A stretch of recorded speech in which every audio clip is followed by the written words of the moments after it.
Today we're in the most famous park, which caused a little bit of controversy. We are walking along Rotten Row. Although there are plenty of roses to be seen here, also sirens as ambulances and police pass. What's really good, YouTube? It's Louis Gusto. Welcome back to London. Today, Narissa and I are chilling in London's most famous park. Believe it or not, it used to belong to a bunch of monks. In this film, we're gonna show you the best things to see and do in Hyde Park, all while telling you the story about how it became one of the most famous parks in the entire world. Before we get started though, you know what to do. Go ahead and finesse that like button. Let's get this film to 10,000 likes. And now let's enjoy a day in the park.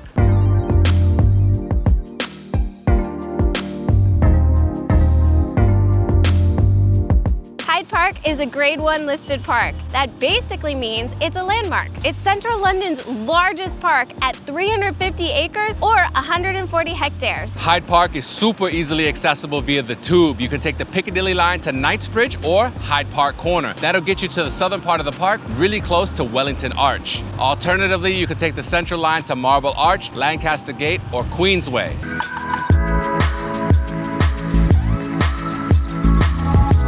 Way back in the day, this was part of the manor of Hyde. Hyde was a word meaning a unit of land big enough to support a whole family. Then for a few hundred years, it belonged to the monks of Westminster Abbey. It was a more natural area, tons of trees and lots of wildlife running around. Then in 1536, King Henry VIII came along and said, "Give me that." He seized the land from the monks of Westminster Abbey. This was all part of his dissolution of the monasteries, which is a whole different story for an entirely different day. He fenced in the area that would become Hyde Park and used it as hunting grounds.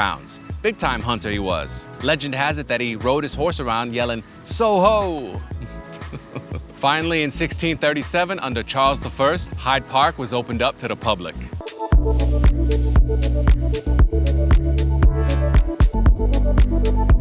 This is one of Hyde Park's many cafes. Today, it's obviously closed, but when it's open, you can grab yourself a little snack or a cold drink.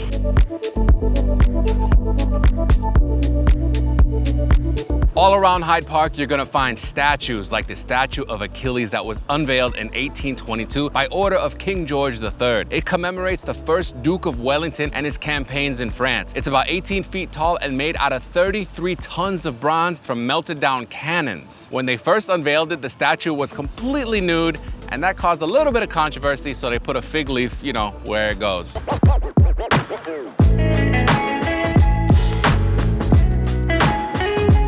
This is the Hyde Park Rose Garden, which despite the name contains more types of flowers than just roses, although obviously there are plenty of roses to be seen here. On a beautiful summer day like today, this is a perfect place to visit. Lots of great colors, greens, purples, yellows, reds, also very fragrant, which is not gonna come through in the film, but just take my word on that one. Lots of photo opportunities here, fountains and statues, and plenty of seating areas as well. It's a beautiful part of Hyde Park.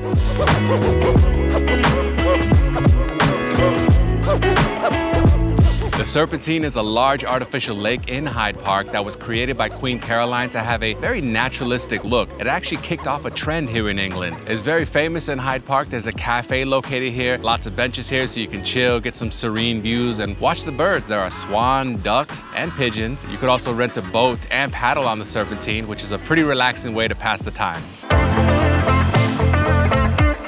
During the English Civil War, Hyde Park was a battleground. Parliamentary troops set up defenses all over, and you can still see some of those traces today.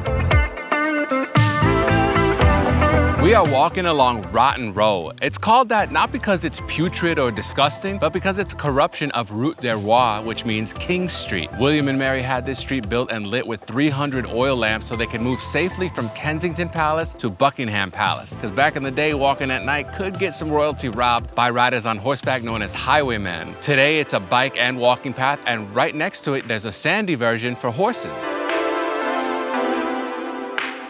We made a quick stop to the Serpentine Coffee House to pick up an iced latte and a sandwich from Colici. This is a cheddar and chutney. Now Hyde Park, obviously being such a relaxing, picturesque area, great place to bring some food and make yourself a little picnic. So let's go do that.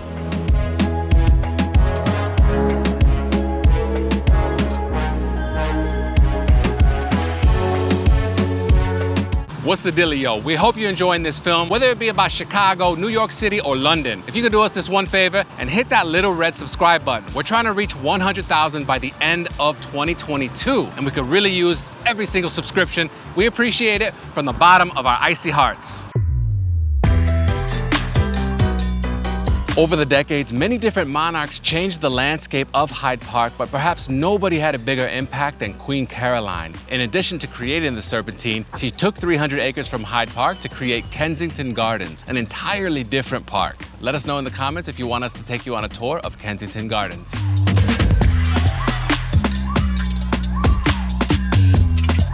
The Hyde Park Bandstand is one of the oldest in all of Britain, dating back to 1869. Back in the day, it was located in Kensington Gardens, but then they moved it over here a few years later. And it was once a place where bands could play, but now they use it for different special events like Winter Wonderland and BST Hyde Park.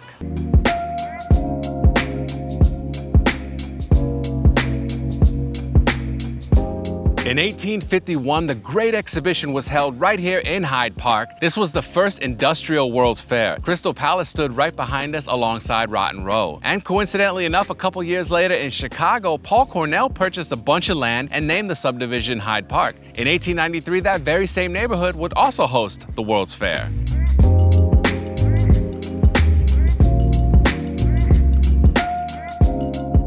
If you're looking for a great little side trip from Hyde Park, check out Anya Village and stop by the cafe on Pont Street. We had such a fun time and enjoyed our iced coffee, latte, smoked salmon tartine, coffee walnut cake, and monster cake.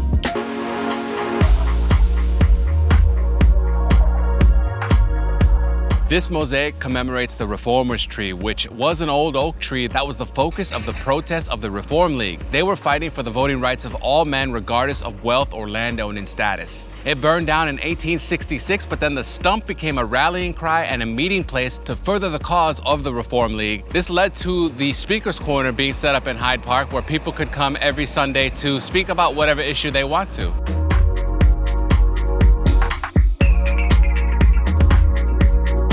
This memorial fountain in Hyde Park is dedicated to Diana, Princess of Wales. It opened up in 2004 and has waterfalls flowing through Cornish granite to symbolize Diana's life. The Princess Diana Memorial Fountain is a great place to come and just reflect or dip your toes in the water, which on a hot day like today must be pretty refreshing.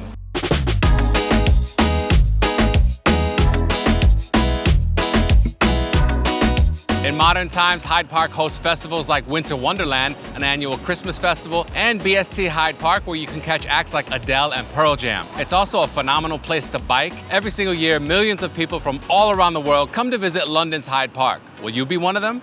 Peace and blessings.